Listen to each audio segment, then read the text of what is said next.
മലയാളത്തിൽ സമീപകാലത്ത് പ്രസിദ്ധീകരിക്കപ്പെട്ട ഏറ്റവും പ്രധാനപ്പെട്ട പുസ്തകങ്ങളിലൊന്നാണ് പ്രൊഫസർ കെ പി ശശിധരൻ്റെ സഞ്ചാരി പറഞ്ഞ കടങ്കഥ. ഈ ശീർഷകത്തിൽ തന്നെ നമുക്ക് ഇത് സഞ്ചാര സാഹിത്യവുമായി ബന്ധപ്പെട്ട ഒരു പുസ്തകമാണ് എന്ന് മനസ്സിലാകും.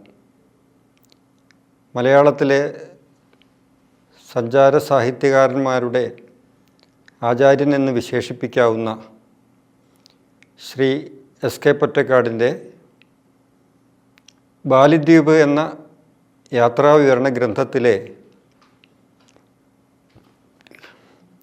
അർദ്ധസത്യങ്ങളും അപാകതകളും ചൂണ്ടിക്കാണിക്കുകയാണ് ഈ പുസ്തകത്തിൽ പ്രൊഫസർ ശശിധരൻ ചെയ്യുന്നത്. പക്ഷേ അതിലുപരി ഭാരതീയ സംസ്കാരം ഇന്നും നിലനിൽക്കുന്ന ബാലിദ്വീപിനെ, ആ ബാലിദ്വീപിൻ്റെ നിലവിലുള്ള അവസ്ഥയെ വളരെ സവിശേഷമായി അവതരിപ്പിക്കുന്ന ഒരു മികച്ച പഠനഗ്രന്ഥം കൂടിയാണിത്.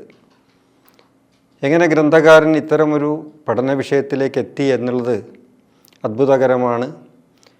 അതേസമയം ഈ പുസ്തകം വായിച്ചു കഴിയുന്ന സമയത്ത് ഇത്ര സമഗ്രമായി ഒരു വിഷയത്തെ സമീപിക്കുക, അതിൽ വിജയിക്കുക എന്നുള്ളത് ഈ ഗ്രന്ഥകാരന് തികച്ചും അവകാശപ്പെട്ടതാണ്. എന്താണ് യഥാർത്ഥത്തിൽ ഈ പുസ്തകത്തിൻ്റെ പ്രത്യേകത? 1953 എസ് കെ പൊറ്റക്കാട് ബാലിദ്വീപ് സന്ദർശിക്കുന്നത്.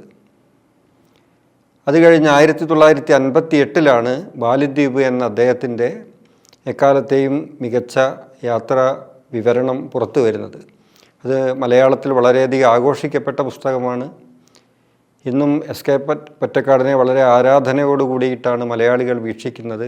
അദ്ദേഹത്തിന് എന്തെങ്കിലും തെറ്റുപറ്റും എന്ന് പറഞ്ഞാൽ പോലും അത് വിശ്വസിക്കാൻ നമ്മളാരും തയ്യാറാവാത്ത അവസ്ഥയുണ്ട്. പക്ഷേ ബാലിദ്വീപ് പുറത്തിറങ്ങി അനവധി വർഷങ്ങൾക്ക് ശേഷം ആ ബാലിദ്വീപിൽ വിവരിച്ചിട്ടുള്ള പല വസ്തുതകളും ആധികാരികമല്ല എന്ന് പ്രൊഫസർ ശശിധരൻ ചൂണ്ടിക്കാണിക്കുകയാണ്. ഒന്ന്, എവിടെയാണ് എസ് കെ പൊറ്റക്കാടിന് തെറ്റുപറ്റിയത്?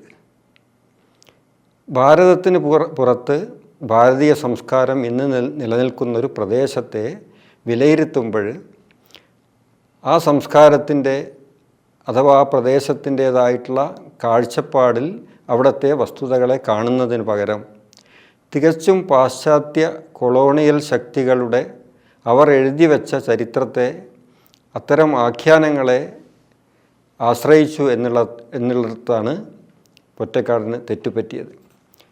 ഇതാണ് പുസ്തകം സഞ്ചാരി പറഞ്ഞ കടങ്കഥ. ഇതിൻ്റെ ഉപശീർഷകം പൊറ്റക്കാട്ടിൻ്റെ ബാലിദ്വീപിലെ പാതി നേരും പതിരും എന്നുള്ളതാണ്. അപ്പോൾ ഈ പുസ്തകം എഴുതുന്ന സമയത്ത് ബാലിദ്വീപിൽ യാത്ര ചെയ്ത എസ് കെ പൊറ്റക്കാടിന് ഒരഭിമുഖത്തിൽ പ്രൊഫസർ ശശിധരൻ പറയുന്നുണ്ട്, അദ്ദേഹം 2-3 മാസം അവിടെ ചെലവഴിച്ച് അവിടുത്തെ കാര്യങ്ങൾ കൃത്യമായി പഠിച്ചിരുന്നെങ്കിൽ അദ്ദേഹത്തിൽ നിന്ന് ഏറ്റവും മികച്ച ഒരു യാത്രാവിവരണ ഗ്രന്ഥം മലയാളികൾക്ക് ലഭിക്കുമായിരുന്നു. അദ്ദേഹം ശരിക്കും 1953 യാത്ര ചെയ്തു. 1958 പുസ്തകം പുറത്തു വരുന്നുള്ളൂ. അത്രയും നീണ്ട കാലം ഇത് എഴുതാൻ എടുത്തത് ശശിധരൻ പറയുന്നത് അദ്ദേഹത്തിൻ്റെ കയ്യിൽ വേണ്ടത്ര മാറ്ററുകൾ ലഭ്യമായിരുന്നില്ല എന്നുള്ളതാണ്. എന്തായാലും അവസാനം പലരുടെയും സമ്മർദ്ദത്തിൻ്റെ ഫലമായിട്ടായിരിക്കണം അദ്ദേഹം ഈ യാത്രാവിവരണം എഴുതി. അത് എഴുതിയ സമയത്ത് വന്ന അപാകത, അതാണ് ഈ പുസ്തകത്തിൽ പ്രധാനമായിട്ടും ചൂണ്ടിക്കാണിക്കുന്നത്. അതിൽ അദ്ദേഹം പ്രധാനമായിട്ടും ആശ്രയിച്ചത് ഒരു മെക്സിക്കൻ എഴുത്തുകാരനായ മിഗൽ കൊവറൂബയ എന്ന പാശ്ചാത്യ എഴുത്തുകാരനെയാണ്. അദ്ദേഹം ബാലി ഐലൻഡ് എന്ന പേരിലൊരു പുസ്തകം എഴുതിയിട്ടുണ്ട്.